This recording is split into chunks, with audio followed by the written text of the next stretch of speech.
मी गोविंद बालाजी मुंडे राहणार परळी वैजनाथ येथील असून मी धनंजय मुंडे साहेबांचा नौकर नसून परळीतील प्रतिष्ठित व्यापारी आहे। सारंगीताई महाजन यांनी जे आरोप केलेले आहेत ते बिनबुडाचे आहेत। सारंगीताई यांचा आणि माझा व्यवहार 2 वर्षापूर्वी झालेला आहे। त्या व्यवहाराशी धनंजय मुंडे साहेब व पंकजाताई यांचा कुठलाही संबंध नाही। हा व्यवहार 2 वर्षापूर्वी झाला असून त्यांनी स्वतः व्यवहार ठरल्यानंतर त्यांची रक्कम दिल्यानंतर त्यांनी रजिस्ट्री ऑफिसला येऊन रजिस्ट्री करून दिलेली आहे।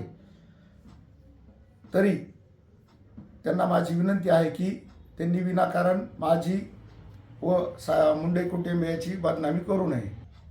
या व्यवहाराच्या वेळी मी किंवा त्यांना इतर कोणी त्यांना दबाव आणलेला नव्हता। त्यांनी स्वतः येऊन रजिस्ट्री करून दिलेली आहे व हे प्रकरण त्यांनी 2 महिन्यापूर्वी न्यायालयात दाखल केले आहे। तर त्याला मी आव्हान दिलेले आहे, काय होईल ते आता कोर्टामध्ये होईल।